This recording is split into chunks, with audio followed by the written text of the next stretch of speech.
A broke billionaire hired an 18-year-old girl to be his maid, just to help him survive losing everything. But the moment she steps into his rundown mansion, something shocking happens, something he never saw coming. Her little boy wanders into the room, looks right at him, and whispers the words that freeze his entire world. "Mommy says you're my daddy." And that's only the beginning. Because this girl isn't just fighting for a job, she's running from a past that's darker than he could ever imagine. A past filled with dangerous men, hidden enemies, and a secret that ties her fate to the very man who destroyed his life. Now, with threats closing in and emotions spiraling out of control, why did her son think he's the father? And what truth is about to explode their entire world? Tell me in the comments where you're watching from right now, and if this story speaks to you, make sure you hit subscribe so you don't miss the next one. The first golden rays of dawn crept through the dusty windows of Cross Manor, accompanied by an unwelcome sound that had become all too familiar to Nathan Cross. Drip, drip, drip. The steady rhythm of water leaking through the ceiling echoed through the empty halls, a reminder of how far he had fallen. Nathan's eyes flickered open, and he pulled the thick blanket tighter around himself. The air in his bedroom felt like ice. The furnace had given up sometime during the night. Again, he could see his breath forming little clouds in the dim morning light. Another glamorous day in paradise, he muttered, swinging his legs over the side of the bed. His bare feet met the cold, hardwood floor, sending a shiver up his spine. The house that had once been the crown jewel of his family's legacy now felt more like a prison of memories and broken dreams. In the kitchen, Nathan lit the old gas stove, setting a pot of water to heat for his morning wash. The marble countertops, once gleaming, were now dulled with age and neglect. He leaned against them, running a hand through his graying hair as he waited for the water to warm. The newspaper on the counter caught his eye, specifically the small ad he'd placed for household help. The words seemed to mock him. Experienced housekeeper needed. Inquire at Cross Manor. How many times had he almost torn it out, too proud to admit he needed help?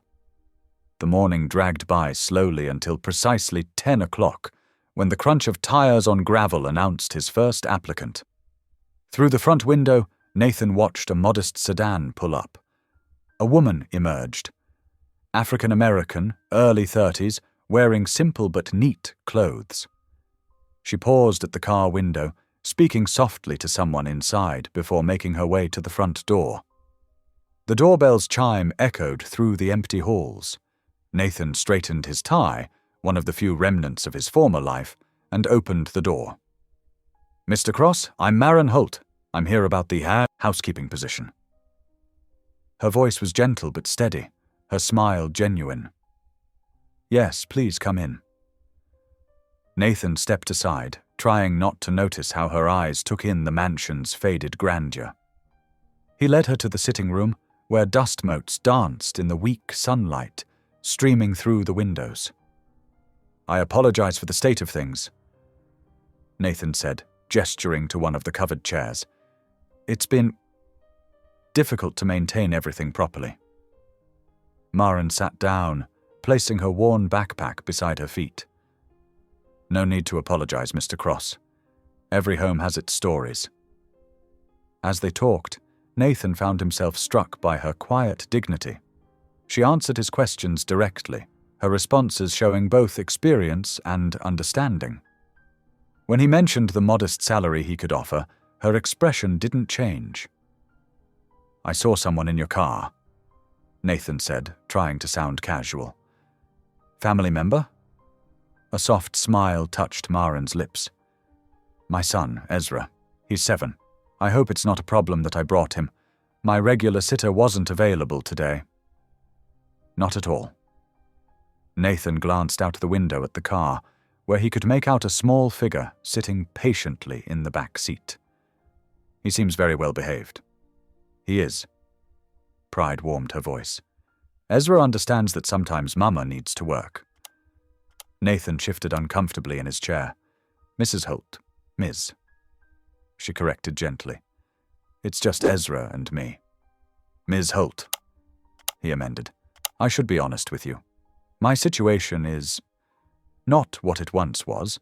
The papers probably made that clear enough. He gestured to the room's faded splendor. This position might be beneath what you're looking for. Marin's dark eyes met his directly. Mr. Cross, honest work is never beneath anyone's dignity. We all face our challenges. What matters is how we meet them. Her words, spoken without pity or judgment, touched something in Nathan he thought had died along with his fortune. Would you be willing to start with a trial week? I would appreciate that opportunity, yes. They worked out the details quickly. Hours, duties, compensation. By early afternoon, Marin had returned, this time with cleaning supplies from her car, and Ezra settled in the Manor's library with his school books. Nathan retreated to his study, listening to the distant sounds of Marin working. The gentle swish of a mop, the quiet hum of a vacuum, ordinary sounds that somehow made the huge house feel less empty. Through his study window, he could see new buds forming on the old oak tree in the garden. Spring was coming, whether he was ready or not. For the first time in months, Nathan felt something stir in his chest, a feeling so foreign he almost didn't recognize it. Hope, small and fragile as those new buds outside, but present nonetheless. He turned back to his desk, where bills and papers awaited his attention, but the crushing weight of despair that had been his constant companion felt just a little lighter. The afternoon sun cast long shadows through the study windows, and somewhere in the house he could hear Marin's quiet footsteps as she worked. Nathan Cross, former billionaire philanthropist, sat in his father's old leather chair and allowed himself to believe that maybe, just maybe, rock bottom wasn't the end of his story. The early morning sun filtered through the dusty kitchen windows, casting a warm glow on Marin as she moved efficiently through the outdated space. Her hands worked with practiced grace, cracking eggs into a bowl while keeping one eye on the garden through the window. Outside, Ezra wandered among the overgrown flower beds, his small figure dwarfed by the towering oak trees that lined the property's fence. The kitchen, though spacious, showed clear signs of neglect. Cabinet doors hung slightly askew, and the once gleaming countertops had lost their luster. Still, Marin had managed to bring a hint of life back to the room in just one day. Fresh dish towels hung from the oven handle, and the counters gleamed from her thorough cleaning the evening before. She hummed softly while whisking the eggs, pausing occasionally to check on Ezra. Her son had found a patch of early spring daffodils and was carefully examining each yellow bloom. The sight brought a tender smile to her face. The sound of footsteps in the hallway made her straighten. Nathan Cross appeared in the doorway, his hair slightly disheveled from sleep. He wore a wrinkled dress shirt and slacks, as if clinging to the last vestiges of his former life, even in these reduced circumstances. "Good morning, Mr. Cross," Marin said warmly, turning back to the stove, where bacon sizzled in a pan. Nathan blinked at the domestic scene before him, clearly caught off guard. "Ms. Holt, you didn't need to make breakfast. That's not part of your duties." "It's no trouble," she replied, sliding perfectly cooked bacon onto a plate. "The kitchen needed organizing anyway, and I thought you might appreciate a warm meal to start the day." Nathan shifted uncomfortably, his discomfort at being cared for evident in his rigid posture. "I usually just have coffee." "Well, today you'll have eggs and bacon too," Marin said gently, setting a plate on the small kitchen table. "Please sit." Through the window, Ezra's delighted laugh carried into the kitchen as he discovered a butterfly landing on one of the flowers. The sound seemed to break through some of Nathan's tension, and his shoulders relaxed slightly as he sat down. Your son seems to be enjoying the garden, Nathan observed, picking up his fork. Maren nodded, pouring him a cup of coffee. He loves being outside. I hope it's all right that he explores while I work. He knows to be careful. Of course, Nathan said quickly. The garden's been neglected, but it's safely fenced. He's welcome to play there. The morning progressed quietly, with Maren moving through her tasks while keeping a watchful eye on Ezra. Nathan retreated to his study after breakfast, his thanks awkward but sincere. As afternoon approached, a sleek black car pulled up the driveway. Maren watched from the window as an older gentleman in an expensive suit emerged, his silver hair catching the sunlight. Mr. Ellison, Nathan's lawyer, carried a worn leather briefcase and walked with the measured steps of someone who chose his path carefully. In the study, Nathan and Harold Ellison sat across from each other, papers spread across the antique desk between them. Sunlight streamed through the tall windows, highlighting the worry lines on both men's faces. The creditors are getting impatient, Nathan, Ellison said, his voice grave as he shuffled through documents. We need to make decisions about the remaining assets soon. Nathan ran a hand through his hair, a gesture of frustration he'd been making more frequently lately. I know, Harold, but this house, it's all I have left of my family's legacy. A legacy won't keep you warm or fed, Ellison replied, gently. We need to be practical. A soft tapping sound interrupted them. Both men looked up to find Ezra standing in the doorway, his small shoes making gentle sounds against the hardwood floor as he took tentative steps into the room. His dark eyes were fixed on Nathan with an intensity that seemed beyond his 7 years. Nathan and Ellison watched, frozen, as the little boy approached the desk. Ezra's face was serious, studying Nathan's features with careful consideration. Then, before either man could speak, he stepped closer to Nathan and whispered in a voice full of hope. Mummy says you're my daddy. The words hung in the air like suspended crystal, fragile and sharp. Nathan's face drained of color, his mouth opening and closing without sound. Ellison's pen clattered to the desk, rolling across the papers unnoticed. What? No, I'm not. I couldn't be. Nathan stammered, his usual composure shattered. Quick footsteps in the hallway heralded Maren's arrival. She appeared in the doorway, face pale with shock as she took in the scene. Ezra! She gasped, rushing forward to grab her son's hand. I'm so sorry, Mr. Cross. I don't know why he would say such a thing. Her hands trembled as she pulled Ezra close to her side. He must have misunderstood something I said. I'm so sorry. Her voice cracked with embarrassment and distress. Mommy. Ezra looked up at his mother in confusion, but Maren was already backing towards the door, her usual grace replaced by jerky, panicked movements. Please forgive us, she whispered, then turned and fled the study with Ezra in tow, leaving Nathan standing beside his desk in stunned silence. Ellison remained seated, his eyes wide as he stared at the empty doorway where mother and child had disappeared. The grandfather clock in the corner ticked loudly in the sudden quiet, marking each second of the frozen moment as Nathan tried to process what had just happened. The afternoon sun continued to stream through the windows, indifferent to the chaos it illuminated. While papers rustled softly in the breeze from the open window, the mundane sounds a sharp contrast to the emotional earthquake that had just shaken the room's occupants. The afternoon shadows stretched long across the dining room floor when Maren knocked softly on Nathan's study door. Her hands twisted nervously in her apron as she waited, gathering her courage. Mr. Cross. Her voice wavered slightly.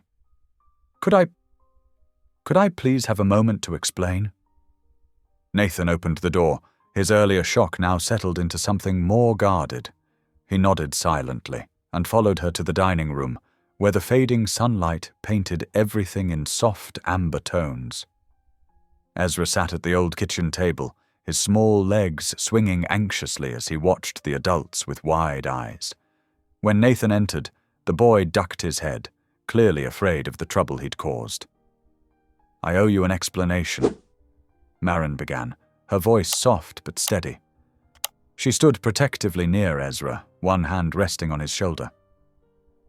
"It's not what you might think. The truth is—" She took a deep breath, gathering her thoughts.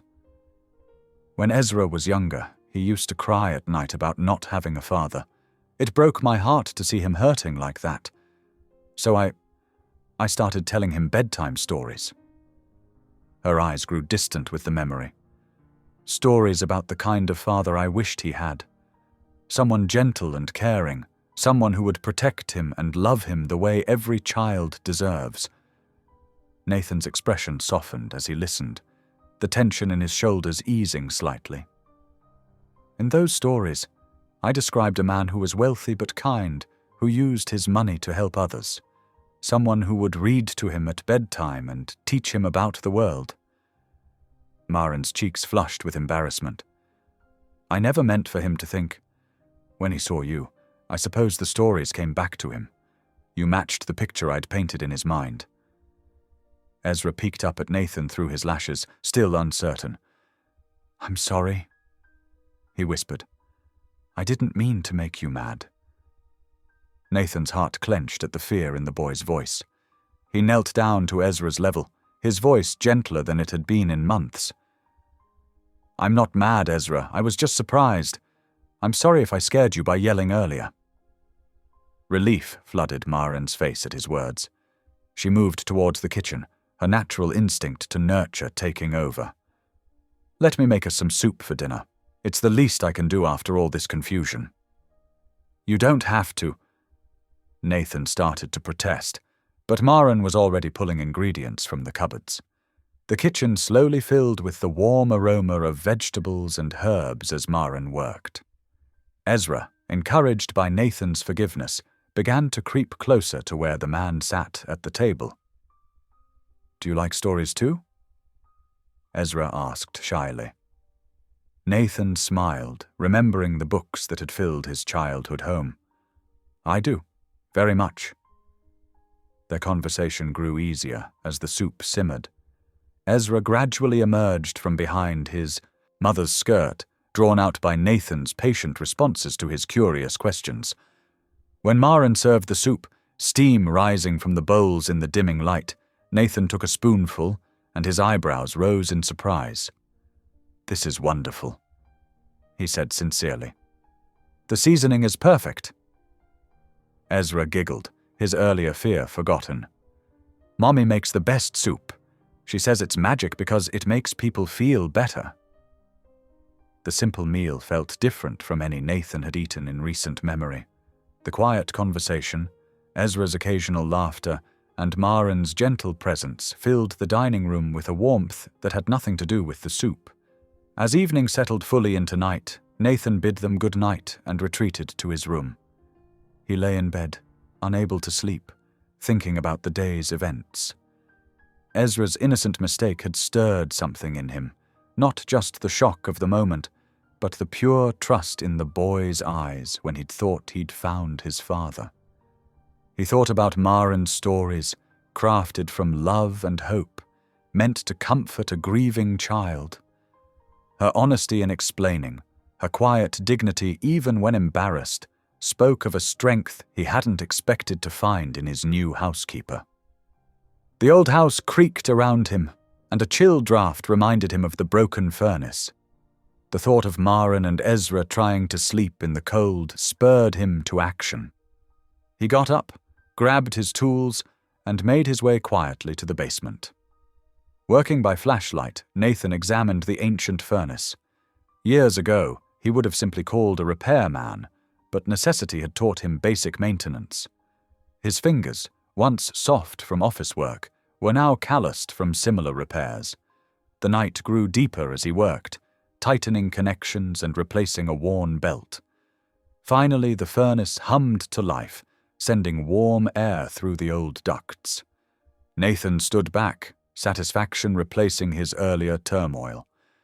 As he climbed the stairs back to his room, he paused at the sound of Ezra's quiet breathing from the guest room where they slept. The boy would be warm tonight, and somehow that simple fact meant more to Nathan than all the wealth he'd once possessed. The morning sun filtered through the dusty windows of the Cross estate, casting long shadows across the foyer where Maren worked. The steady swish of her mop against the marble floor echoed in the quiet space. She had arrived early, determined to maintain her professional demeanor despite the awkwardness of the previous day's misunderstanding. Nathan sat in his study, absently reviewing some paperwork when Mr. Ellison's black sedan pulled up the circular drive. Through the window, he watched his lawyer emerge, clutching his worn leather briefcase with an unusually serious expression. "Good morning, Ms. Holt." Ellison nodded politely as he passed through the foyer. Maren returned his greeting with a small smile, continuing her work as the men disappeared into the study. Once the heavy oak door closed behind them, Ellison wasted no time. "Nathan, we need to discuss something urgent regarding your inheritance." He pulled several documents from his briefcase, spreading them across the antique desk. "I've been reviewing the original Cross family agreement, and I've discovered a clause we overlooked." Nathan leaned forward, frowning at the yellowed papers. "What kind of clause?" Ellison adjusted his wire-rimmed glasses, his finger trailing down a page of dense legal text. "It's quite specific.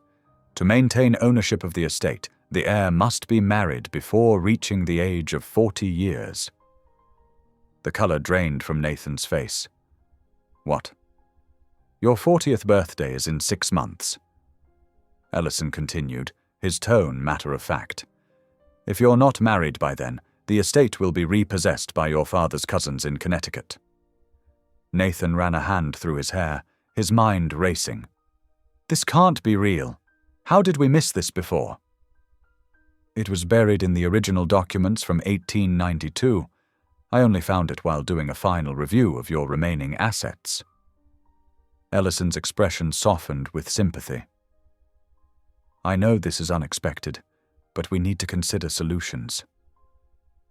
In the hallway, Maren moved closer to the study, dusting the same picture frame for the 3rd time as she tried not to eavesdrop. But the men's voices carried through the old walls, each word hitting her like a physical blow. "Solutions?" Nathan's voice held a note of desperation. "I can't exactly go wife shopping in my current situation." Ellison cleared his throat. "Actually, I had a thought about that." He paused, choosing his words carefully. "You could marry the maid." The suggestion hung in the air like smoke. In the hallway, Maren's hand froze mid-dust, her eyes filling with tears of humiliation. The feather duster slipped from her fingers, landing with a soft thud on the carpet. "Harold!" Nathan's chair scraped back. "That's completely inappropriate. Maren is my employee, not some convenient solution to my problems." But Maren was already moving, her feet carrying her swiftly down the corridor. She grabbed her purse from the kitchen, her hands shaking as she searched for her car keys. Nathan heard her rapid footsteps and hurried from the study, finding her by the back door. "Maren, wait, please." She turned, her chin held high despite the tears threatening to spill. "I'd like to tender my resignation, Mr. Cross, effective immediately." "Don't make any decisions in anger," he said softly, keeping his distance but blocking her path to the door. "What you overheard, that wasn't my idea. I would never presume. It doesn't matter whose idea it was."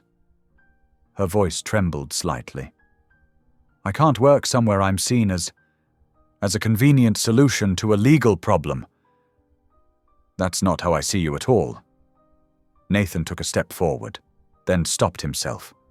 "Please, just finish out today. Give yourself time to think it over."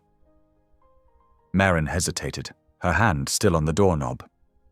The practical part of her mind reminded her that she needed this job, that Ezra's school supplies and new shoes depended on it. "I'll finish today," she said finally. but I make no promises about tomorrow."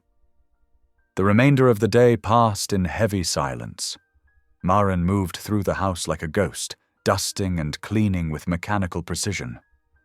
Nathan retreated to his study, emerging only once to apologize again to Mr. Ellison for his outburst. The lawyer left looking troubled, the problematic documents tucked back into his briefcase. Every time Nathan and Maren's paths crossed, they avoided eye contact. The easy comfort they had begun to develop over the past few days had evaporated, replaced by an awkwardness that seemed to fill every room. When evening finally arrived, Maren gathered her things without a word. Nathan watched from his study window as she drove away, her old car disappearing down the long driveway into the gathering dusk. Left alone, Nathan wandered the empty halls of his ancestral home. His footsteps echoed on the floors Maren had polished to a shine, past the windows she had cleaned until they sparkled. Everything around him bore traces of her careful attention, making her absence feel even more pronounced. He paused in the dining room, remembering the warmth of sharing soup with Maren and Ezra just the night before. How quickly things could change. The weight of his pride pressed down on him, mingling with the bizarre suggestion that now refused to leave his mind. Marriage to save his inheritance had never been part of his plans. But then again, neither had bankruptcy or living alone in a crumbling mansion.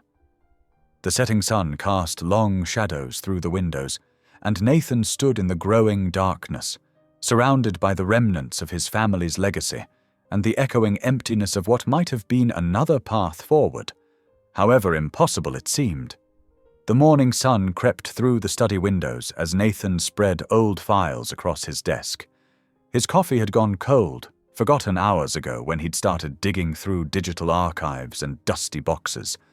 There had to be a way around this marriage clause, some legal loophole, some precedent. His laptop hummed softly as he clicked through folder after folder of financial records. The screen's glow highlighted the tired lines around his eyes. He'd been at this since 5 o'clock in the morning. Paper cuts marked his fingers from sorting through brittle documents, some dating back over 100 years. "There has to be something," he muttered, rubbing his temples. The marriage requirement seemed ironclad, but he refused to accept it without exploring every option. As he opened another digital folder, a familiar file name caught his eye. Project Phoenix Investigation. His throat tightened. This was the internal report about the financial trap that had destroyed him, the elaborate scheme that had turned him from billionaire to bankruptcy almost overnight. Nathan's finger hovered over the touchpad. He hadn't looked at these files since the day everything fell apart. The memories were still too raw, too painful. But something pulled him forward and he clicked. Pages of evidence filled the screen. Complex financial transactions, shell companies, falsified documents. And there, appearing in email after email, was a name that made his blood run cold. Malcolm Holt. "No," Nathan whispered. "It can't be." But as he dug deeper, the evidence became undeniable. Malcolm Holt had been the architect of his downfall, the mastermind who had orchestrated the entire scheme. Nathan had never met him face to face, had only known him as a shadowy figure behind the scenes.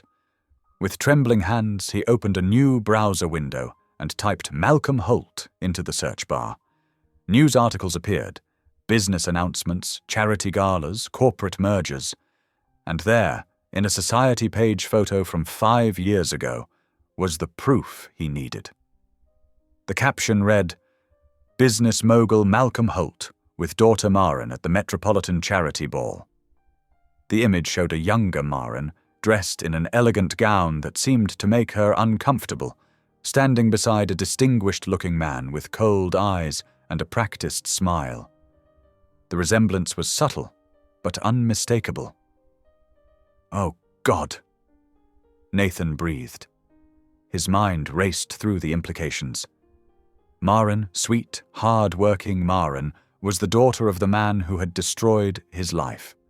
She had walked into his home, brought her son here, never knowing the connection. The grandfather clock in the hallway chimed 11 times, startling him. Maren would arrive soon for her afternoon shift. What should he say? Should he say anything at all? He heard her car pulling up the driveway at exactly 12 o'clock. Nathan remained in his study, listening to her familiar footsteps in the foyer, the soft rustle of her setting down her purse in the kitchen. Ezra's cheerful voice carried through the house as he chatted with his mother. When Maren knocked on his study door an hour later, Nathan couldn't meet her eyes. "Come in," he said, his voice rougher than he intended. "I've finished the upstairs bathrooms," she said quietly. "Would you like me to tackle the library next?" "Whatever you think is best." He kept his attention fixed on his computer screen, though the words blurred before him. Maren hesitated in the doorway. Have I offended you somehow, Mr. Cross?" The concern in her voice made his chest ache. "No," he said quickly. "No, you haven't done anything wrong. I'm just preoccupied today." She nodded, but he could see the worry in her expression as she left. Throughout the afternoon, Nathan caught glimpses of her working, dusting shelves, washing windows, her movements careful and precise as always. But now he watched her with new eyes, searching for any hint of her father in her features, in her manner. There was none. Where Malcolm Holt had been all sharp edges and calculated charm in that photo, Maren was genuine warmth and gentle grace. They seemed as different as fire and water. Around 3 o'clock, Nathan found himself drawn to the kitchen doorway. Maren was preparing Ezra's afternoon snack, a peanut butter sandwich cut into triangles, apple slices arranged in a smile on the plate. The boy sat at the small kitchen table, swinging his legs as he colored in a workbook. The scene was so innocent, so far removed from the world of corporate sabotage and financial warfare. Nathan's throat tightened as he watched them. Should he tell her? Did she have a right to know that her father had orchestrated the destruction of the man who now employed her? "Would you like something to eat, Mr. Cross?" Maren asked, noticing him in the doorway. Her smile was hesitant, still uncertain about his mood. "No, thank you," he said softly, then retreated back to his study. The rest of the afternoon passed in a fog of uncertainty. When Maren and Ezra left at 5 o'clock, the house felt emptier than ever. Nathan moved through the rooms like a ghost, touching the surfaces she had cleaned, remembering how natural it had felt to have them here before this morning's discovery. That night, he lay in bed listening to the old estate settling around him. Wind whistled through gaps in the windows, making the glass panes rattle slightly. A branch scraped against the roof. He'd been meaning to trim that tree for months. Sleep refused to come as questions chased themselves through his mind. Was it mere coincidence that brought Maren to his door looking for work? Or was there something more sinister at play? Could Malcolm Holt have sent her here for some purpose? But then why would he send his own daughter to work as a maid? Nathan rolled onto his side, punching his pillow in frustration. No, he'd seen Maren's face when she'd asked about the job, her gratitude when he hired her, the way she cared for Ezra. Those weren't things you could fake. The bedroom creaked and settled, its familiar sounds offering no answers. Tomorrow he would have to decide whether to tell her what he'd discovered. Tomorrow he would have to choose between protecting her from a painful truth and being honest about their unexpected connection. But for now, he lay awake in the darkness, wondering whether fate had brought her here as some kind of cosmic joke, or if Malcolm Holt's shadow was stretching toward them both, bringing danger in its wake. The morning sun cast long shadows across the overgrown garden as Nathan paced near the weathered stone fountain. His shoes crunched on the gravel path while he waited for Maren to arrive. At precisely 8 o'clock, her car pulled into the driveway. "Good morning, Mr. Cross," Maren called out, helping Ezra from the back seat. The boy clutched his favorite toy blocks in a worn canvas bag. "Maren," Nathan said, his voice gentle but serious. "Before you start your tasks today, would you walk with me in the garden? There's something important we need to discuss." She hesitated, then nodded. "Ezra, sweetie, why don't you set up your blocks in the library? Mommy needs to talk with Mr. Cross for a few minutes." They walked in silence along the winding path, past untrimmed rose bushes and overgrown hedges. Nathan cleared his throat. "I want to speak with you about something that might sound unusual, but I ask that you hear me out completely." Maren's shoulders tensed, but she kept walking beside him. "Is this about yesterday? I know things have been awkward since Mr. Ellison's visit." "Yes, partly." Nathan stopped near an old stone bench. "There's a clause in my family's inheritance agreement. To retain ownership of this estate, I must be married before I turn 40 years old. That deadline is in 6 months. Maren's eyes widened as understanding dawned. "Mr. Cross, please," he said softly. "Let me finish. I'm not proposing romance or demanding anything inappropriate. What I'm suggesting is a contract marriage. 6 months, completely respectful of your privacy and boundaries. You and Ezra would have your own secure wing of the house. I would provide resources to ensure Ezra's future education and well-being." The morning breeze rustled through the garden as Maren absorbed his words. "Why me?" she finally asked. "Because you're honest, hard-working. I've seen how devoted you are to your son." Nathan met her eyes. "This arrangement could benefit us both, but I want you to think carefully about it. Take the morning to consider. There's no pressure for an immediate answer." Maren wrapped her arms around herself, looking small against the sprawling garden. I'll need time to think. Of course, the library still needs attention if you'd like to work while you consider." They walked back to the house, in thoughtful silence. Ezra had already spread his blocks across the library's Persian rug, building elaborate towers that cast tiny shadows in the dusty sunlight, streaming through tall windows. Throughout the morning, Maren worked methodically, organizing shelves and wiping away years of accumulated dust. Every so often, she'd pause to watch Ezra play, her heart aching with familiar worries about his future. Their tiny rented room in town, the constant struggle to make ends meet, her fear that she couldn't give him the opportunities he deserved. Around noon, she slipped into the quiet pantry, closing the door behind her. Sinking to her knees on the cool floor, she clasped her hands and prayed. "Lord, please guide me. Show me what's best for Ezra. Help me trust the right path." The afternoon light was growing golden when Maren finally knocked on Nathan's study door. He looked up from his desk, setting aside his reading glasses. "I've made my decision," she said quietly. "I'll agree to the arrangement, for Ezra's sake. But I need everything in writing, clear boundaries established." Nathan nodded solemnly. "Absolutely. I'll have Mr. Ellison draw up proper documents. Would you like to discuss the details over dinner? We could order takeout." An hour later, they sat in the kitchen with Chinese food containers spread between them. Ezra happily munched on orange chicken while they talked through logistics. "You and Ezra will have the entire East Wing," Nathan explained, sketching a rough floor plan on a napkin. "Complete privacy, separate entrance if you want it. I'll set up accounts for household expenses and Ezra's future education." Maren pushed her noodles around with her chopsticks. "And after 6 months? The marriage ends cleanly, but the provisions for Ezra's education remain in place. You'll have references and resources to start fresh wherever you choose." They talked until the sky darkened outside the windows, covering everything from public appearances to private boundaries.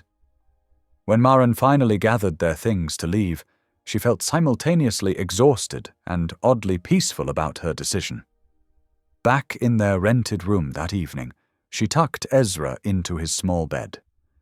The springs creaked as he squirmed to get comfortable. "Mommy," he mumbled sleepily. "Are we going to live in the big house with Mr. Cross?" Maren smoothed his curls back from his forehead. "Yes, baby. Everything's going to be okay." She kissed his cheek, whispering the words again softly, as much to reassure herself as him. Everything's going to be okay. The Saturday morning sun cast long shadows across the driveway as Nathan watched Maren's old sedan pull up. His heart beat a little faster. Not from romantic feelings, he told himself, but from the strangeness of sharing his home after so many months alone. Ezra bounced out of the car first, his small backpack decorated with cartoon dinosaurs nearly as big as he was. "Mr. Cross," Ezra called out, waving excitedly. "We're here." Nathan couldn't help but smile. "I see that. Need help with your bags?" Maren emerged from the driver's side, looking both nervous and determined. "We travel light," she said softly, pulling 2 worn suitcases from the trunk. "But thank you. Please let me."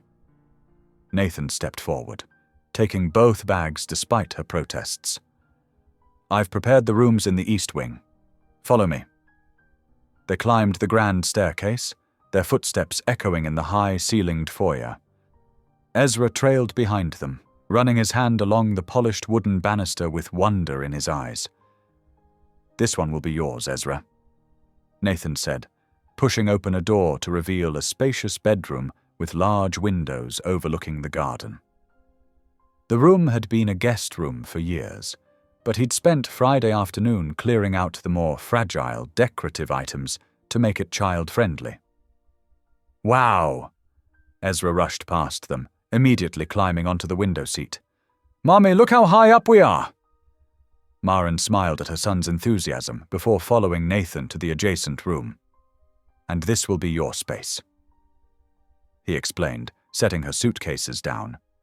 "The bathroom's through that door, and extra linens are in this closet."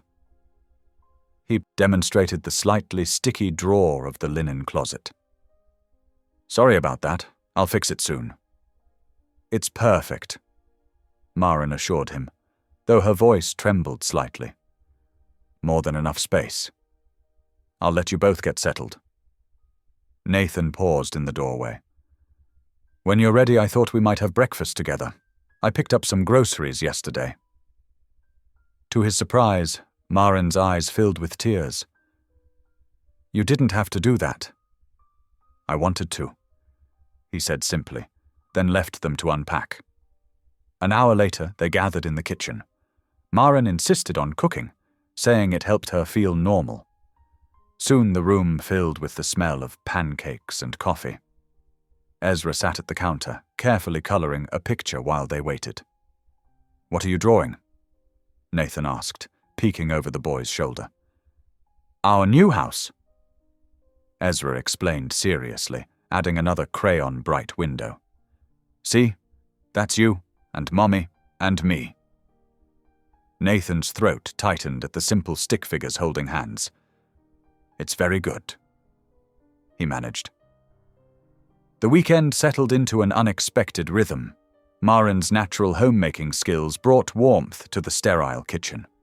Nathan discovered he enjoyed teaching Ezra basic woodworking in the garage, showing him how to sand smooth edges and measure twice before cutting.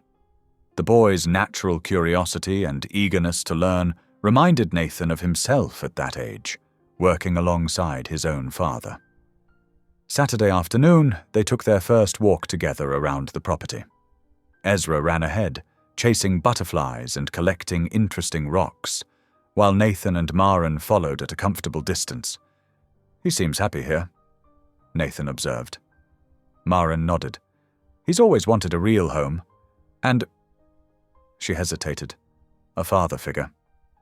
"I'll try my best," Nathan promised quietly. Sunday brought more settling in. Maren organized the kitchen to her liking, while Nathan fixed the sticky drawer in her bathroom.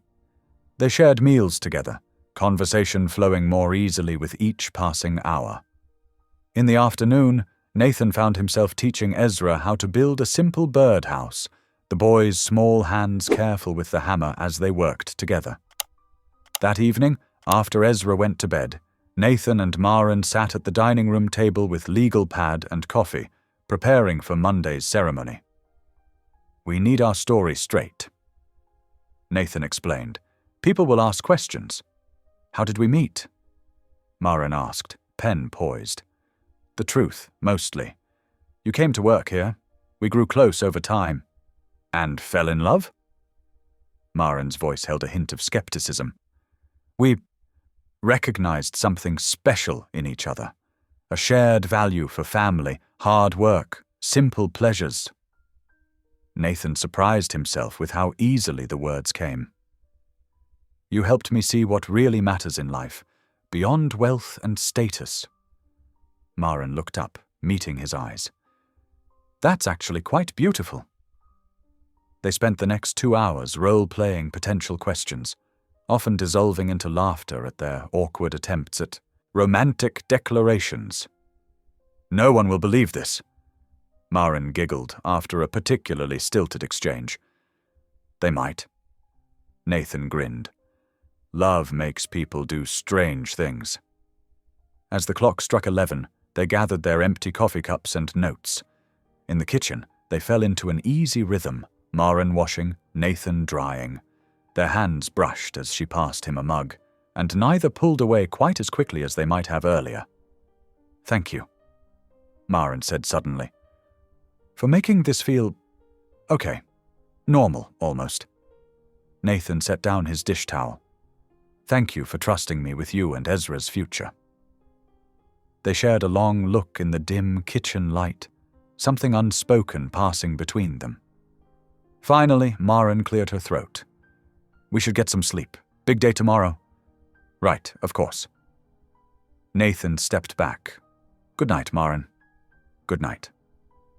Later, lying in his bed, Nathan listened to the familiar creaks and settling sounds of his childhood home. But now there were new sounds too. Soft footsteps in the hall as Maren checked on Ezra, the distant sound of a bedtime story being read, the gentle closing of doors. The house felt different, warmer somehow, alive again, after being dormant for so long. In her room, Maren tucked herself into bed, touching the soft sheets Nathan had provided. Down the hall, she could hear Ezra's quiet breathing through the partially open door. For the first time in years, she felt truly safe. And in his room, Ezra clutched his favorite stuffed dinosaur, smiling in his sleep as he dreamed of building more birdhouses with Nathan. The old estate settled around them all, holding its new family close as they drifted off to sleep under the same roof for the first time. Monday morning dawned with weak winter sunlight filtering through frost-etched windows.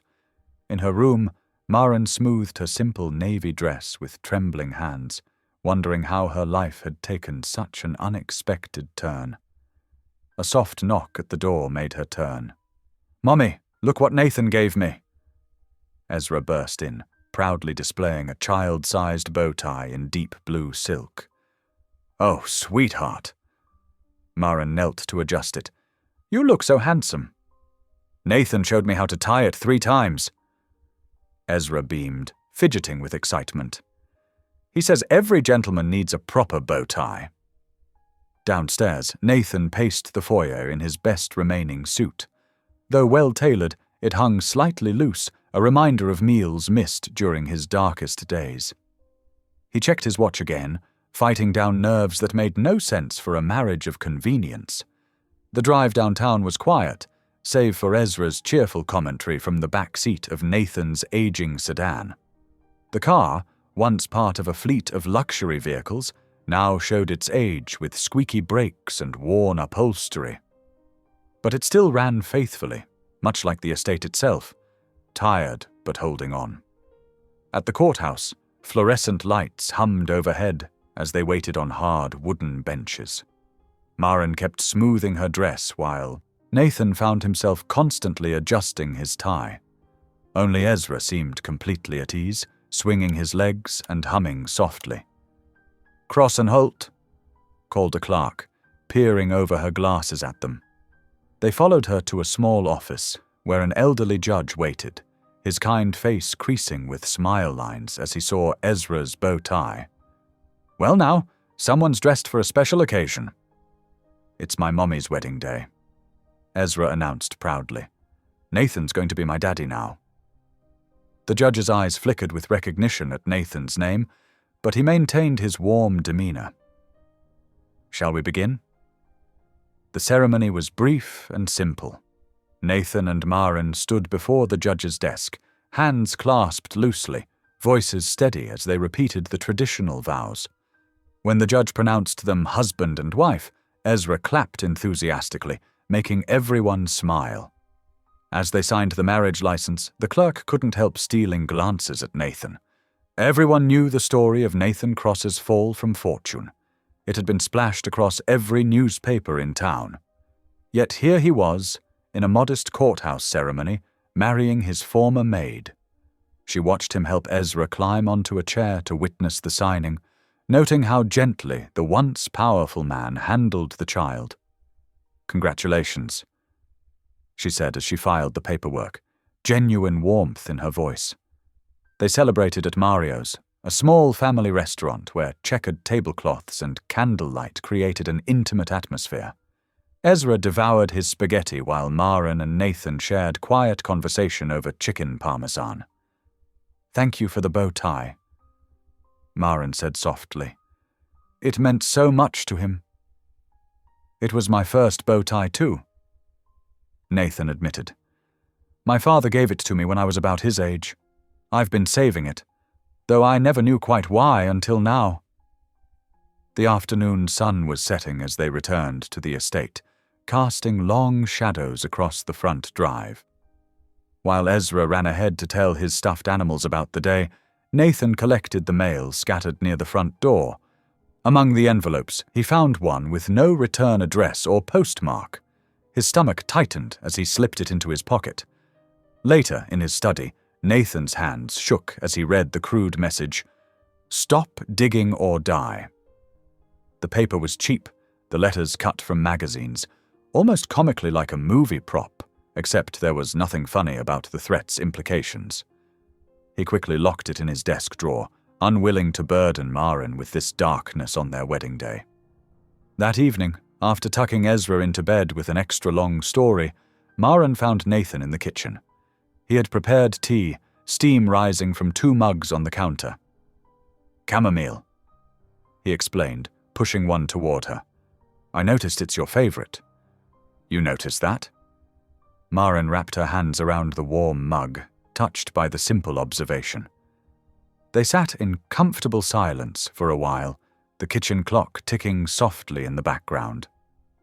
Outside, a gentle snow had begun to fall, adding to the cozy feeling of being safely inside. Ezra asked if he could call me Dad. Nathan said suddenly, "I told him that was up to you." Maren's eyes grew damp. "What would you like him to call you?" "I'd be honored," Nathan said quietly, "but I want to earn it first."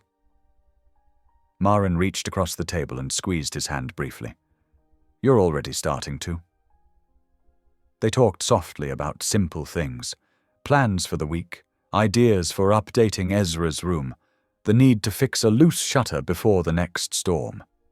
It felt surprisingly natural, this gentle domestic conversation between newfound partners.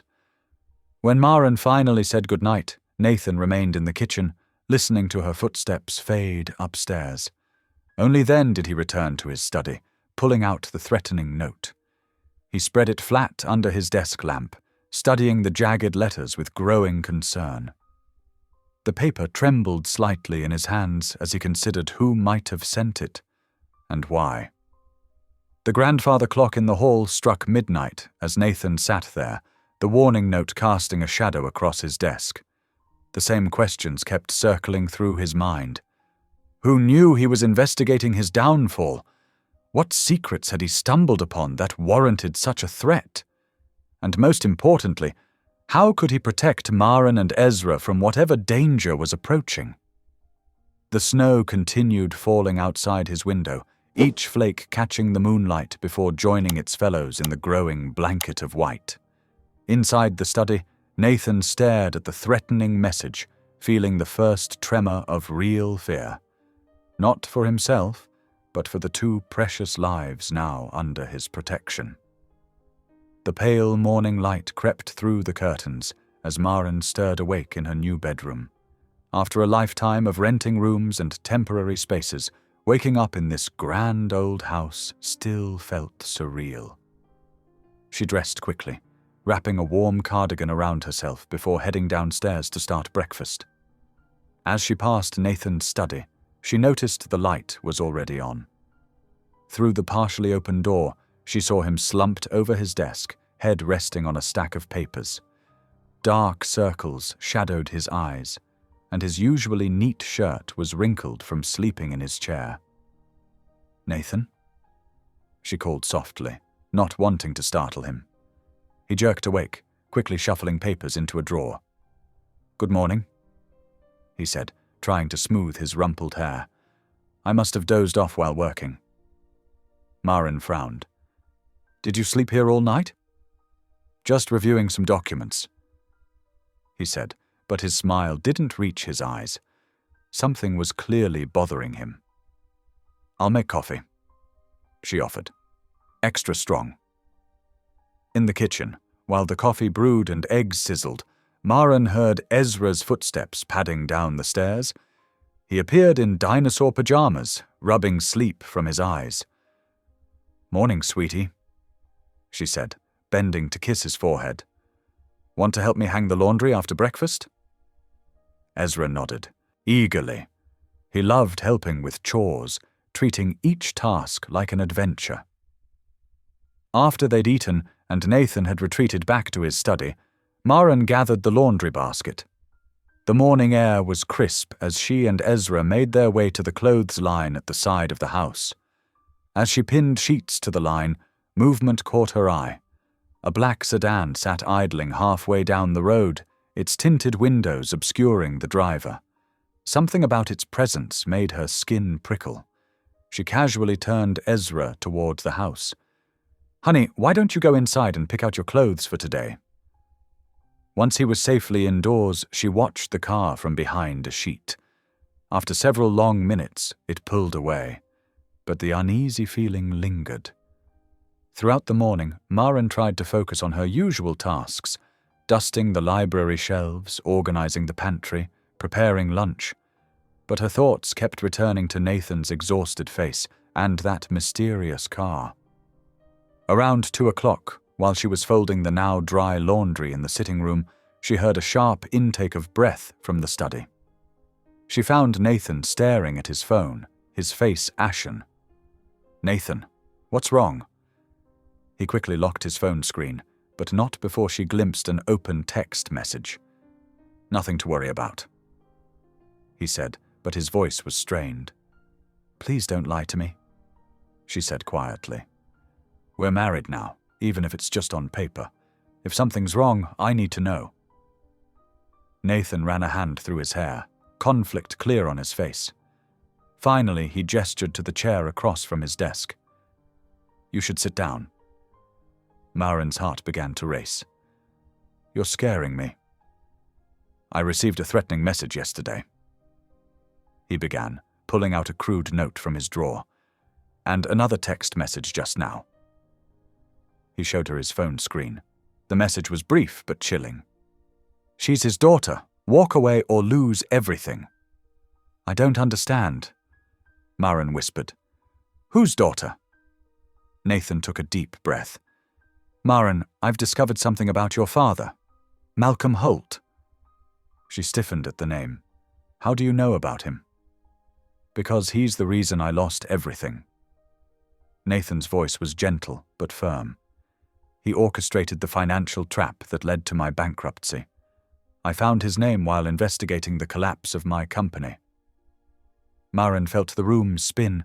She gripped the arms of her chair, trying to steady herself. "No," she whispered. "No, that can't be right." But even as she denied it, memories surfaced. Her father's mysterious wealth, his secretive phone calls, the way he'd suddenly cut off all contact with her and Ezra years ago. "I'm so sorry," Nathan said softly. "I should have told you sooner, but I didn't want to hurt you." Tears spilled down Maren's cheeks. "He's hurt so many people," she choked out. "Growing up, I knew he was involved in shady dealings, but this... I never imagined..." A sob caught in her throat. "All those people who lost their jobs when your company fell. Their families. Maren, look at me." Nathan leaned forward, his eyes intense. "You are not responsible for your father's actions." "But I'm his daughter. I'm working in the home of a man my father destroyed. How can you even stand to look at me?"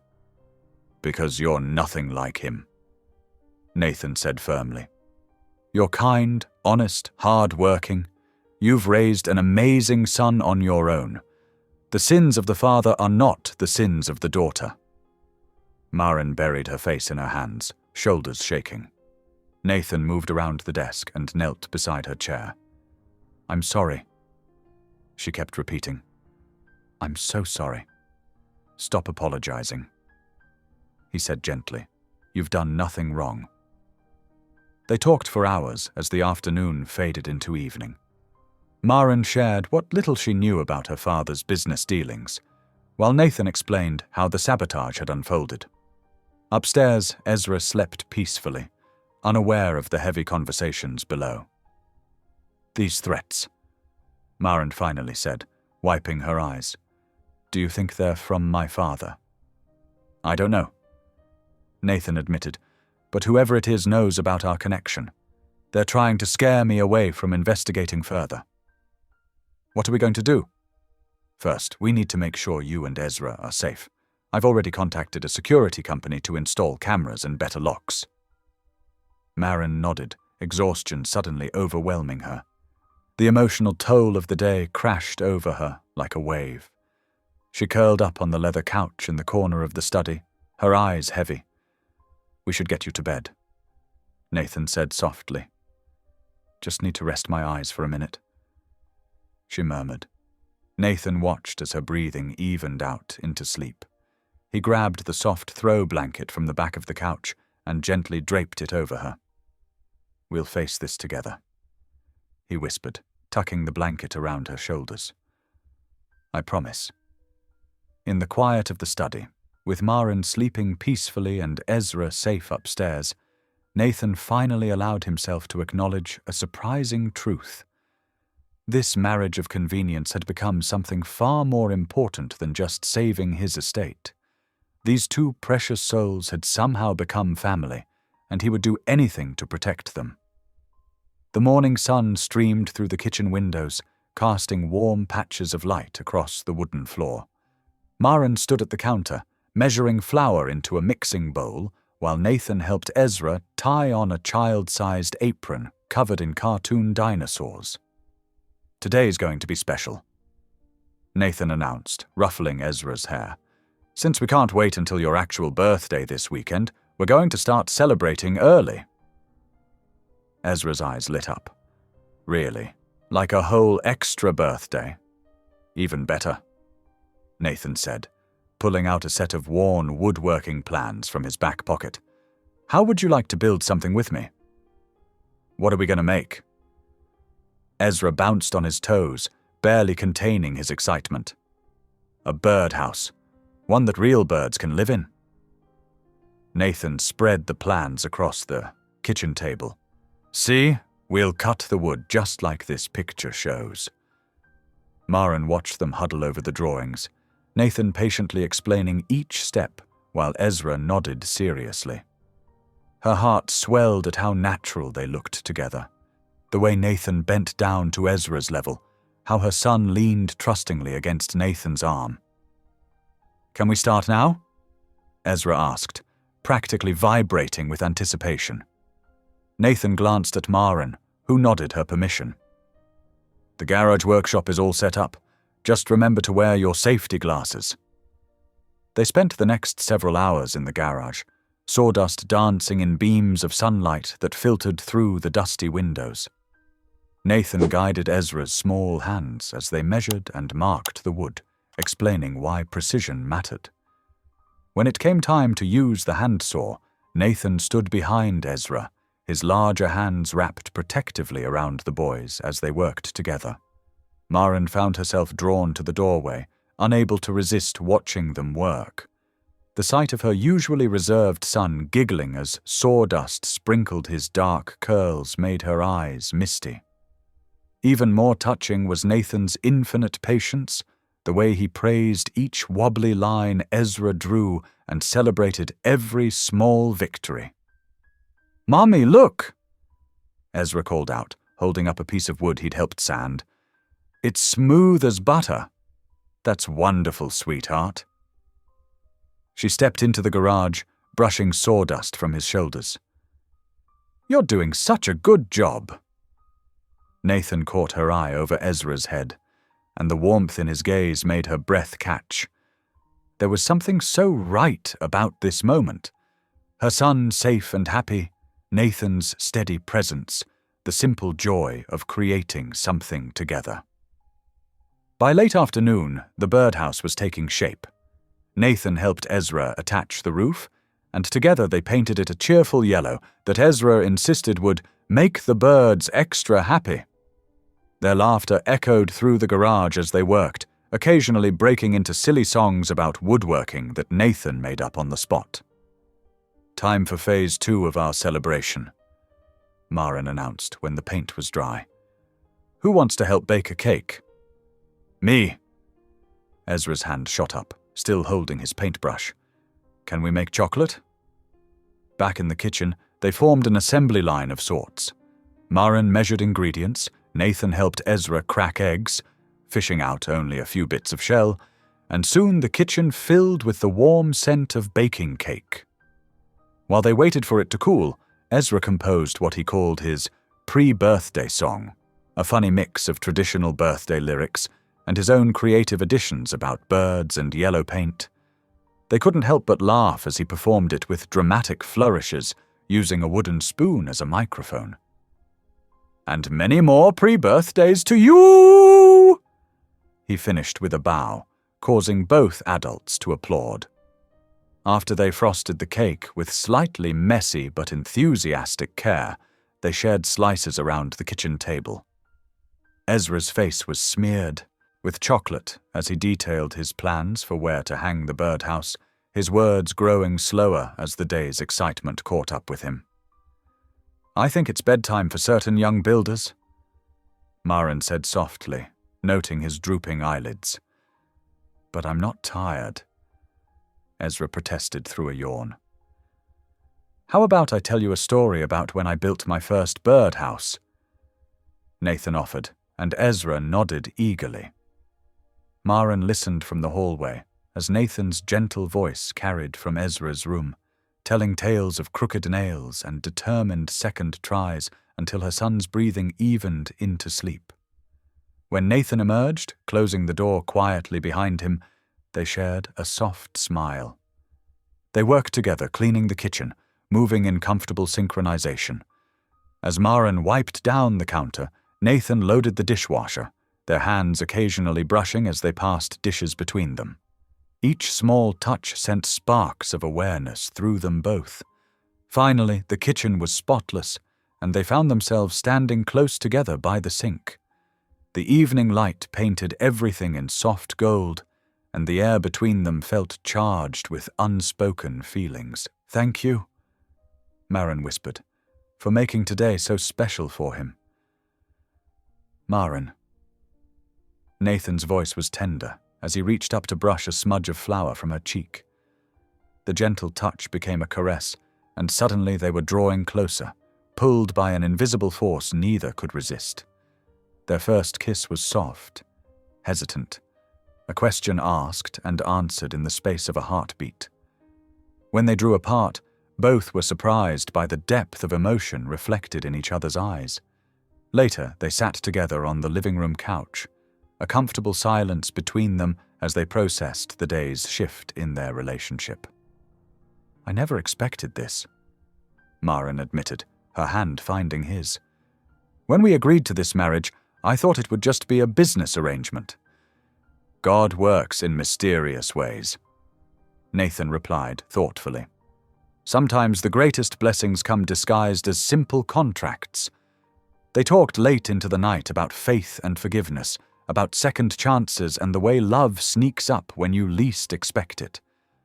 Their conversation flowed easily, punctuated by shared smiles and gentle touches that felt as natural as breathing. When they finally headed to their separate rooms, the old estate felt different, warmer somehow, filled with the promise of tomorrow. Their marriage certificate might have started as a legal document, but their hearts had written a new contract altogether, one sealed with sawdust, chocolate cake, and a kiss that tasted like hope. The warmth from yesterday's joyful preparations couldn't survive the chill of Thursday morning. Dawn crept through the windows of the Cross estate, finding Maren already awake and arranging colourful streamers across the dining room. Her fingers worked quickly, muscle memory from years of making Ezra's birthdays special despite their limited means. Upstairs, Nathan sat cross-legged on his bedroom floor, carefully wrapping a model train set he'd found in an old box of his childhood toys. He'd spent his last $40 having it professionally cleaned and restored. The paper crinkled as he folded precise corners, wanting everything to be perfect for tomorrow's celebration. "Is that for me?" Ezra's voice startled him from the doorway. Nathan quickly tucked the gift behind his back. "You'll have to wait until tomorrow to find out, birthday boy." Ezra's grin lit up his whole face as he skipped down the hall to help his mother with decorations. Nathan watched him go, marveling at how this child had claimed such a large piece of his heart in such a short time. The morning progressed peacefully until 10:15, when the doorbell's harsh chime shattered the quiet. Nathan was upstairs helping Ezra build with blocks, so Maren went to answer it. She opened the door and felt her world tilt sideways. Malcolm Holt stood on the doorstep, impeccably dressed in an expensive suit that probably cost more than most people's monthly salary. His silver hair was perfectly styled, his smile sharp as a knife's edge. "Hello, daughter." Maren's fingers tightened on the doorframe. "Father." The word tasted like ash in her mouth. Without waiting for an invitation, Malcolm stepped past her into the foyer, his Italian leather shoes clicking against the hardwood. His eyes swept the space, taking in the faded wallpaper and worn carpet with obvious disdain.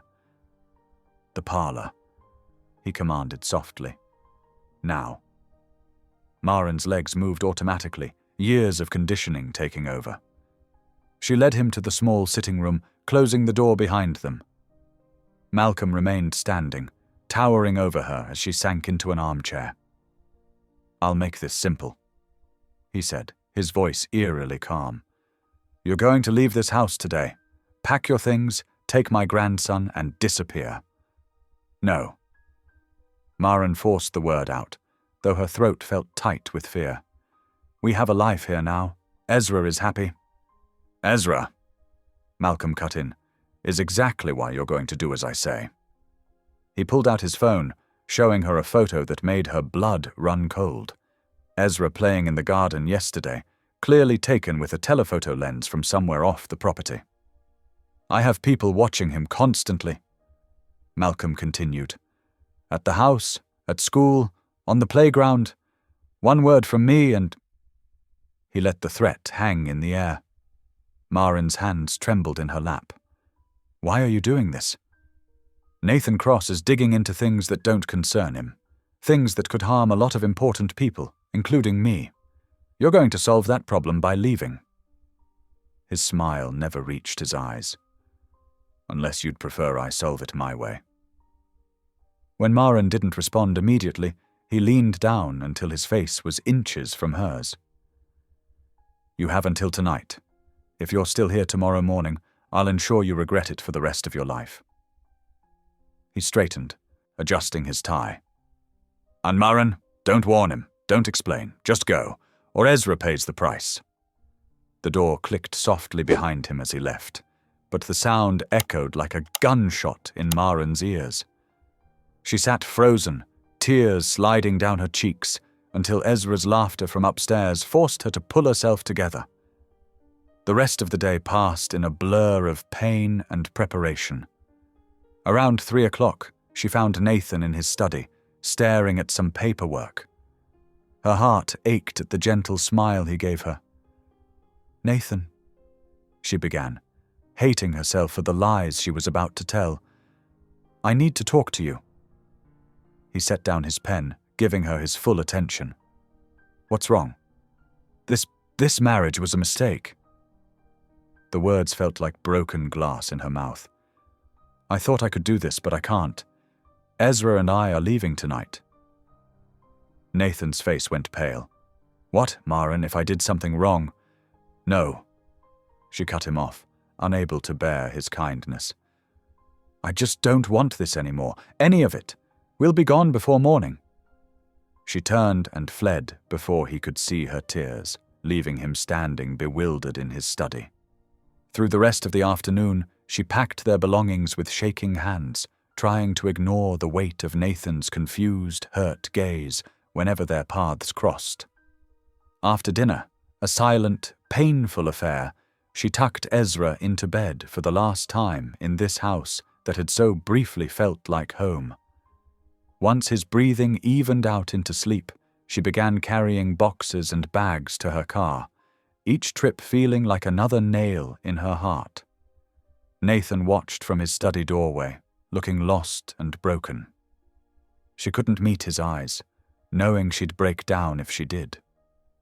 The street lamp cast yellow light over the driveway as she made her final trip, tears streaming freely now as she loaded the last bag into her trunk. Behind her, the house stood dark and silent, holding all the dreams that could have been.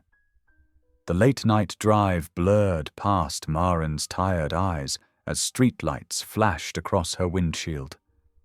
In the rearview mirror, Ezra slept peacefully in his car seat, clutching his favorite stuffed rabbit. Her hands gripped the steering wheel until her knuckles turned white, fighting back tears as she drove further from the only place that had felt like home in years. An hour outside of town, a flickering neon sign caught her attention. Pine Grove Motel. The dated 2-story building sat back from the highway, partially hidden by scraggly pine trees. Maren pulled into the nearly empty parking lot, choosing a spot near the office where the yellow security light cast the strongest glow. "Baby, we're stopping for the night," she whispered, gently shaking Ezra's shoulder.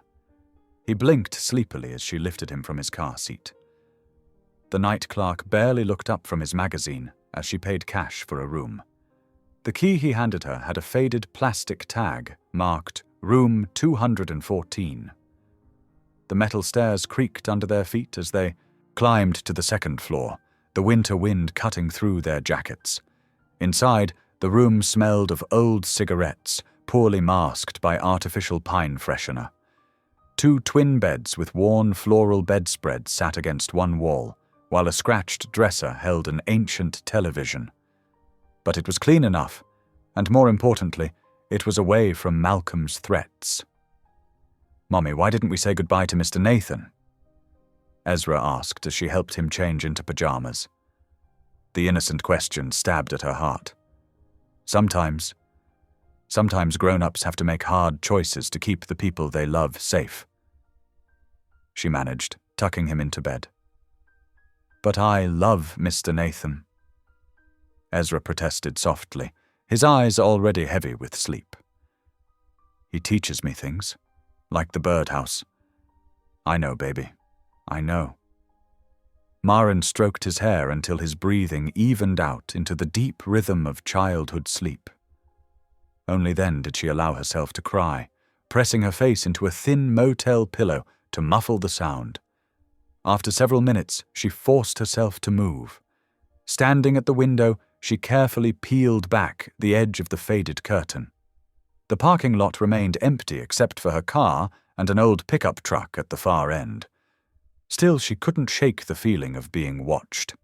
Back at the estate, Nathan sat in his darkened study, a glass of untouched whiskey on his desk. The house felt impossibly empty without Ezra's laughter echoing through the halls or Marin's gentle presence filling the rooms with warmth. Something about their last conversation nagged at him, the way she wouldn't meet his eyes, how her voice had shaken despite her harsh words. He pushed away from his desk, needing to move. In the foyer, moonlight streaming through the window caught something on the console table near the door. Marin's phone lay forgotten, its screen dark. She must have set it down while carrying out boxes and forgotten it in her rush to leave. Nathan picked it up, meaning to set it aside until he could mail it to her.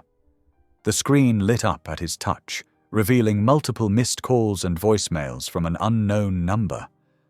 His thumb hovered over the screen for a moment before concern overcame courtesy.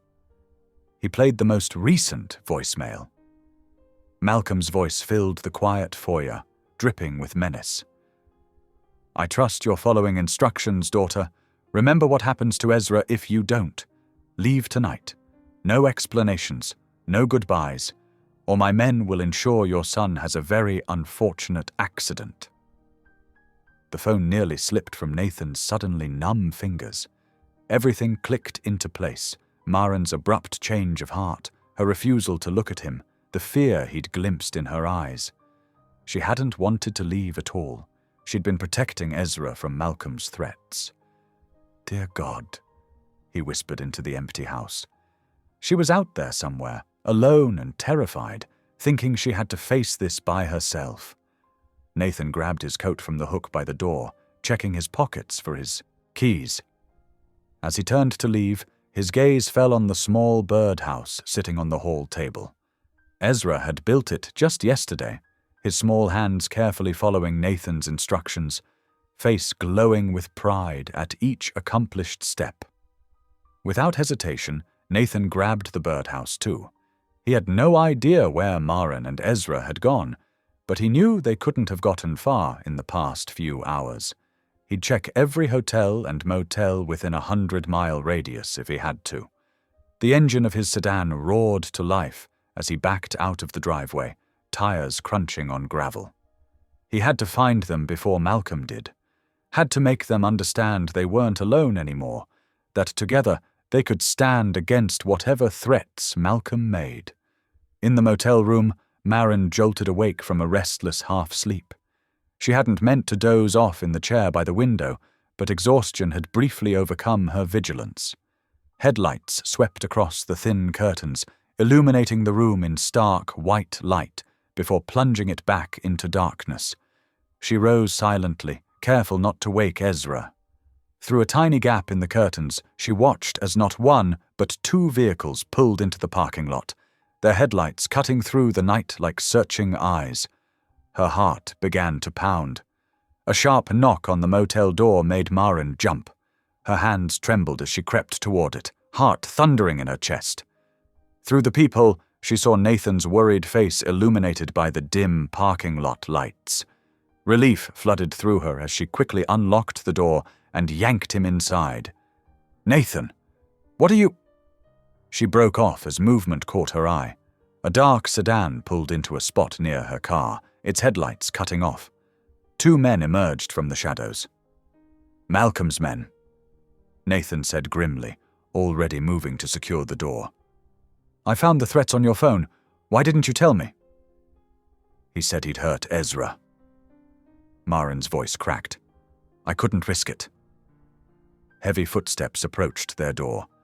Nathan grabbed a wooden chair and wedged it under the handle just as someone tried turning the knob. The whole door frame shuddered with the first blow. "Call 911, Nathan ordered, bracing himself against the door. "Now!" Marin fumbled for the room phone with shaking fingers, while Ezra stirred on the bed, awakened by the noise. "Mummy!" he called out fearfully. "It's okay, buddy." Nathan reassured him as another thud rattled the door. "Everything's going to be fine." Marin's voice trembled as she spoke to the dispatcher. "Please hurry.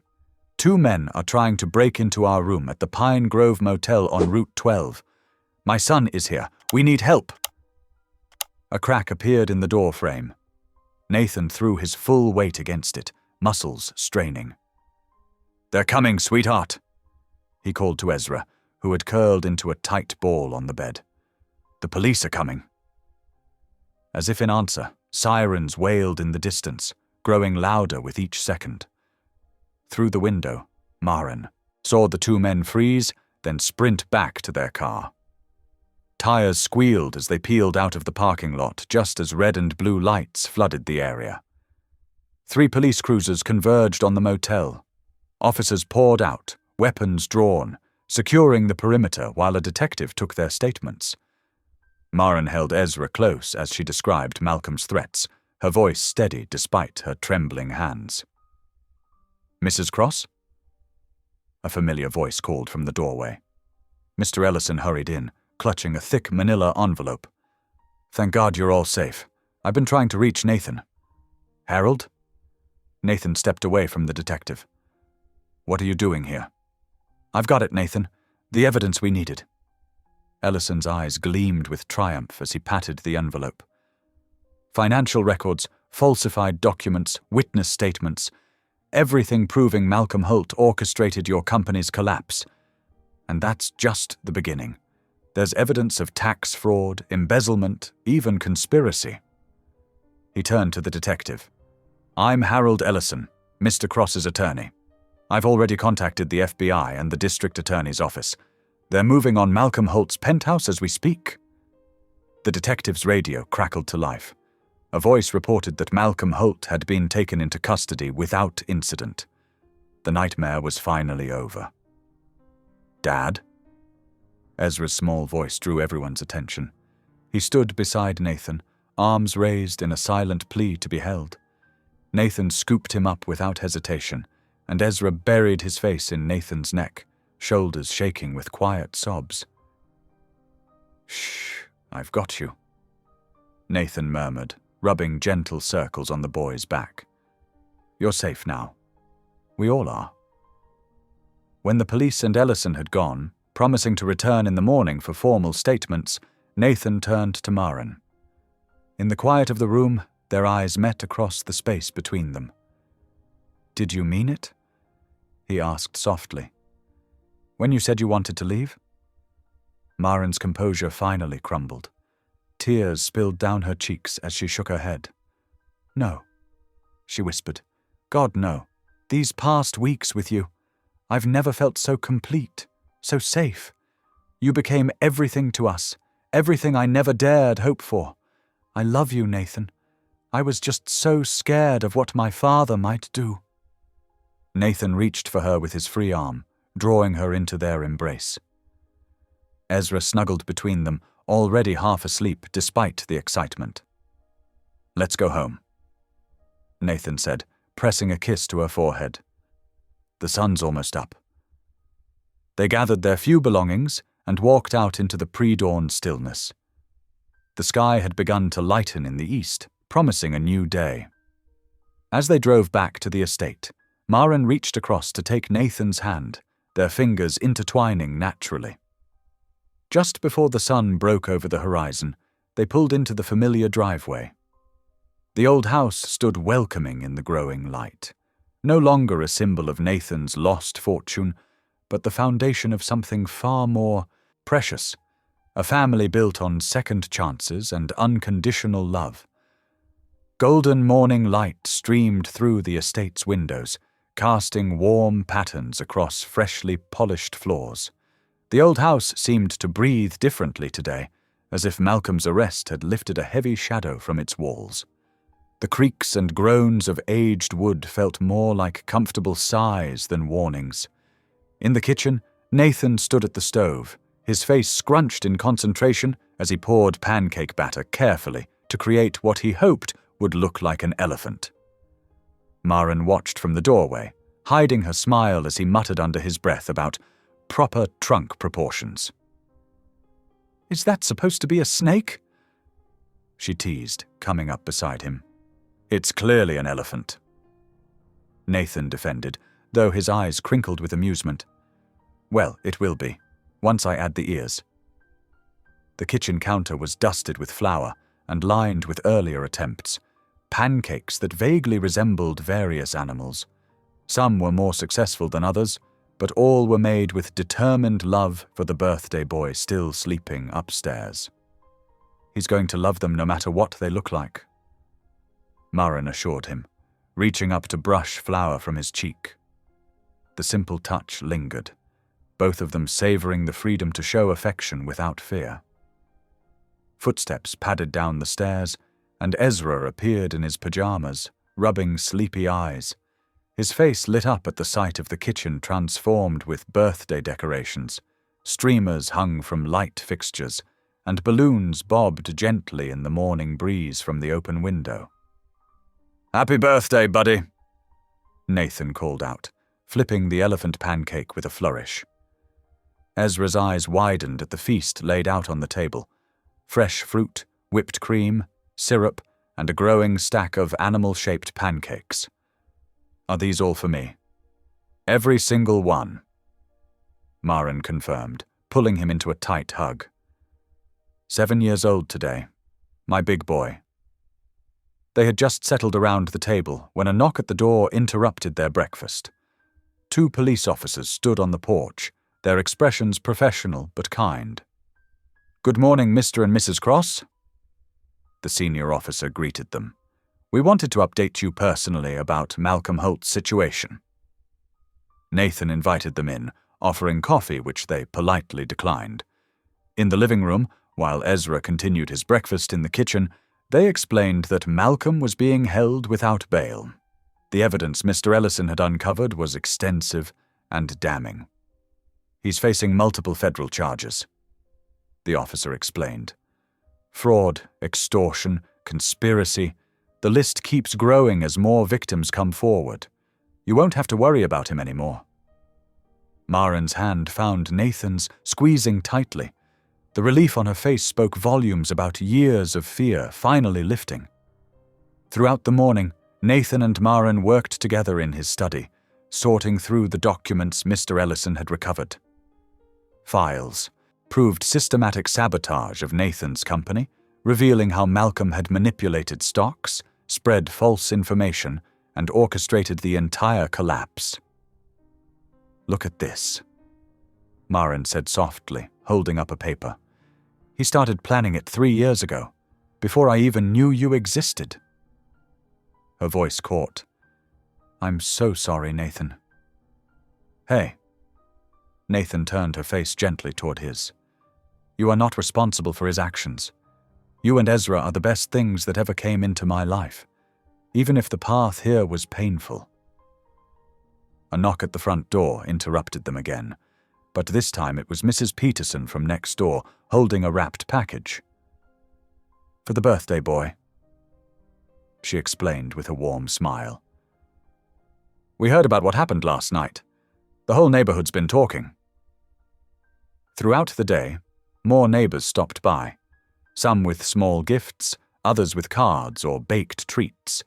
Each one offered support and kind words, welcoming Maren and Ezra into the community's embrace. Maren found herself blinking back tears more than once, overwhelmed by the genuine warmth she'd never experienced in her isolated childhood. As evening approached, they gathered in the dining room where Nathan and Maren had arranged Ezra's gifts, including the birdhouse they'd built together. 7 candles glowed on a chocolate cake that Maren had baked that afternoon. "Make a wish, sweetheart," Maren encouraged as Ezra stared at the dancing flames. Ezra looked around at both of them, his face glowing with joy. "I don't need to," he said simply. "I already got what I wanted." Nathan felt his throat tighten with emotion as Ezra blew out the candles to enthusiastic applause. They spent the next hour watching him open presents, books from the neighbors, art supplies, new toys, and finally the birdhouse. "Can we put it up tonight?" Ezra asked excitedly, running his fingers over the carefully sanded wood. "First thing tomorrow morning," Nathan promised. "We'll find the perfect spot in the garden." Later that night, Nathan carried a sleepy Ezra up to bed, tucking him in with the tender care of a father who had discovered his heart's true calling. Maren stood in the doorway, watching as Nathan smoothed Ezra's hair back and pressed a gentle kiss to his forehead. "Love you, Dad," Ezra murmured, already drifting off to sleep.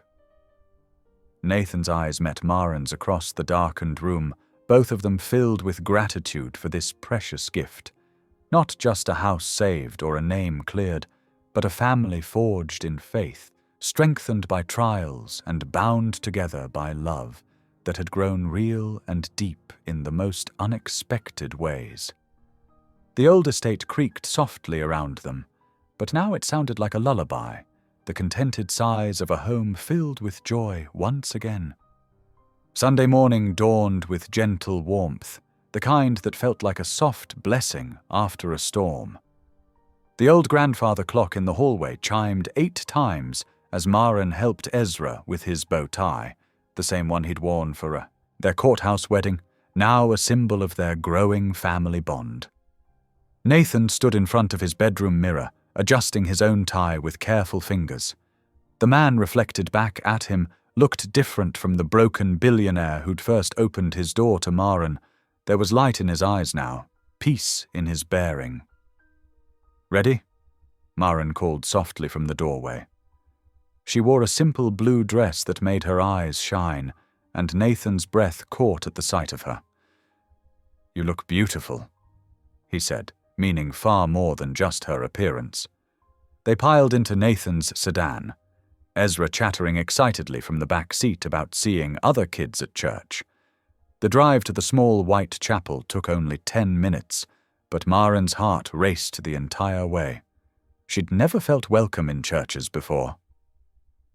As they pulled into the gravel parking lot, several congregants were walking up the worn wooden steps. Mrs. Peterson, their neighbor, spotted them immediately and hurried over. "Oh, I'm so glad you came," she exclaimed, enveloping Maren in a warm hug. "We've been praying for your family." Inside, sunlight streamed through stained glass windows, casting rainbow patterns across wooden pews worn smooth by generations of faithful attendees. The pastor, Reverend Thomas, greeted them with genuine warmth, taking extra time to kneel down to Ezra's level and welcome him personally. Throughout the service, Maren felt tears threatening several times, not from fear or sadness, but from the overwhelming sense of acceptance. No one stared or whispered. Instead, elderly women smiled kindly, young families waved, and when it came time to pass the peace, dozens of people made their way over to shake hands and introduce themselves. The sermon spoke of new beginnings and God's redemptive love. Nathan reached for Maren's hand during a particularly moving passage about broken people finding wholeness together.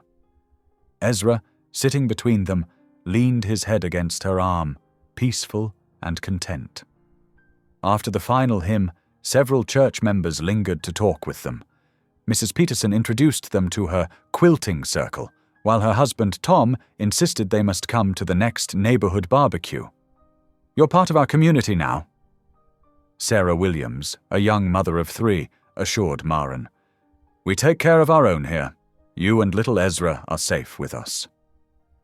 Maren squeezed Nathan's hand, overwhelmed by the genuine care in these people's voices. This was what family should feel like, not the cold manipulation of her father, but the warm embrace of people who chose to love. They drove home under clouds that had parted to reveal patches of brilliant blue sky. Ezra fell asleep in the back seat, his bow tie slightly crooked, a small smile on his face. After lunch, while Ezra played with his new toys in the living room, Nathan took Maren's hand. "Would you walk with me?" he asked softly. In the garden. Marin's heart skipped a beat as she nodded. The garden was where everything had begun, where she'd first watched Ezra explore while preparing Nathan's breakfast, where they'd had countless conversations as their relationship evolved from employer and employee to something far deeper. The afternoon sun painted everything in golden light. Early spring flowers were beginning to push through the soil, promising new life. Nathan led her to a wooden bench near the old rose arbor. "This feels like coming full circle," he said quietly, his voice thick with emotion. "When you first came here, I was a broken man living in a broken house. I thought I'd lost everything that mattered."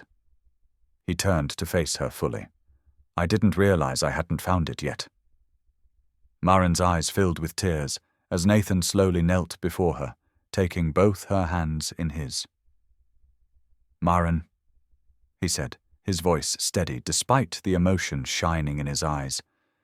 "We married for practical reasons, to save this house, to protect Ezra's future. But somewhere along the way, God turned our contract into a covenant.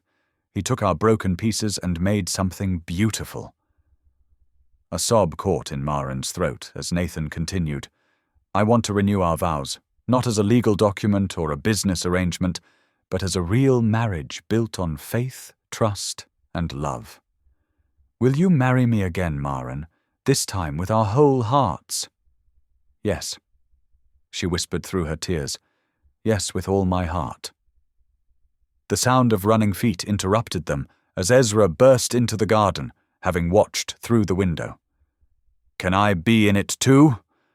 he called out, launching himself into their arms. "I want to be part of the family forever and ever." Nathan caught him mid-leap, pulling both Ezra and Marin into a tight embrace.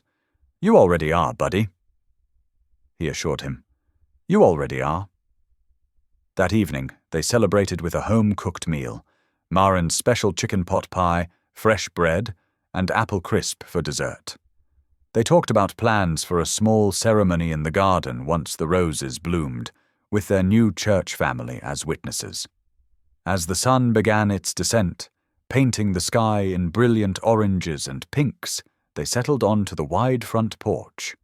Nathan sat in the old rocker with Ezra on his lap, while Marin curled up beside them on the porch swing. The evening air was sweet with the promise of spring, and somewhere in the distance, a whippoorwill called. Ezra pointed to the first star appearing in the darkening sky. "Look, make a wish." But as the three of them sat together, watching day fade into dusk, they knew their greatest wishes had already come true. They had found each other, found healing, found faith, and in doing so, they had found home. The May morning dawned clear and bright, perfect for a backyard ceremony. Fresh flowers adorned every corner of the Cross estate. Mason jars filled with wildflowers lined the makeshift aisle, and climbing roses wrapped the garden arch where Nathan waited, his hands clasped nervously in front of him. Throughout the morning, neighbors had arrived bearing dishes and well-wishes, transforming the once lonely mansion into a place of warmth and celebration. Mrs. Peterson arranged cookie platters, while her husband Tom helped string white lights between the trees. Sarah Williams and her children scattered rose petals along the grass path. Mr. Ellison stood near Nathan, adjusting his tie with fatherly care. "You look happy," he observed quietly. "Real happiness this time, not just putting on a brave face." Nathan nodded, watching more friends gather in the wooden chairs they'd borrowed from the church. "I never thought I'd have this again," he admitted. "A family. A home that feels alive." Inside the house, Marin stood in front of her bedroom mirror, smoothing the simple white dress she'd chosen. It wasn't fancy. They'd found it at a local boutique, but it was perfect for their intimate ceremony. Her hands trembled slightly as she pinned a small cluster of forget-me-nots in her hair. A soft knock at the door preceded Ezra's entrance. He wore a new suit that matched Nathan's, his bow tie slightly crooked as always. "Mommy, you look like a princess." he breathed, his eyes wide with wonder. Maren knelt down, careful of her dress, and straightened his tie. "And you look very handsome, my sweet boy. Are you ready?" Ezra nodded solemnly, offering his small hand. "I get to walk you down the aisle," he said proudly. Daddy, said it's a very important job." Tears pricked at Maren's eyes as she took her son's hand. Together, they made their way downstairs and out to the garden, where soft music played from borrowed speakers. The gathered crowd, nearly 40 people who'd become their extended family over the past months, stood as Maren and Ezra appeared. Nathan's breath caught at the sight of them walking toward him, mother and son hand in hand, both beaming with joy. When they reached the arch, Ezra gave Maren's hand to Nathan with careful ceremony before taking his place beside them. The local minister smiled warmly at the trio before beginning the service. Nathan's voice was steady as he spoke his vows, though his eyes shone with emotion. "Maren, you came into my life when I thought I had nothing left to give. You showed me that true wealth isn't measured in dollars, but in love, trust, and faith. I promise to protect you and Ezra with everything I am. I vow to be your partner in all things, to face every challenge by your side, and to love you both unconditionally for all our days." Maren's voice trembled as she responded. "Nathan, you gave us shelter when we were lost and love when we were afraid. You showed me what it means to be truly safe, truly valued. I promise to build a future with you filled with trust and warmth. I vow to stand beside you in all seasons, to fill our home with laughter, and to love you faithfully forever." Their kiss was sweet and tender, accompanied by cheerful applause and a few happy tears from their guests. But the ceremony wasn't quite complete. Nathan knelt down to Ezra's height, pulling out an envelope. "Ezra," he said clearly, "I have something very important to ask you. Would you let me be your daddy? Not just in our hearts, but officially on paper, too?" Ezra's eyes grew huge as Nathan showed him the adoption papers. "Really?" he whispered. "Forever and ever?" "Forever and ever," Nathan confirmed, signing the documents Mr. Ellison had prepared. "We're a real family now, all three of us." The reception that followed was simple, but joyful. Tables laden with potluck dishes surrounded a small dance floor where string lights twinkled overhead. Nathan and Maren shared their first dance as a truly married couple while their friends watched with knowing smiles. As evening settled in, Ezra began to tire. He found Nathan near the dessert table and tugged on his sleeve. When Nathan lifted him up, Ezra wrapped his arms around his neck and whispered, "Daddy, Mommy says we're a real family now." Nathan's heart swelled as Maren joined them, sliding an arm around his waist. Together they walked toward their home, no longer a decaying mansion, but a place restored by love and new beginnings. The lights from the party sparkled behind them, and ahead lay their future, stronger and more united than ever. Thank you for being here. If something in this story stayed with you, I'd love to see you again. Subscribe, and tomorrow I'll bring you another story crafted with heart.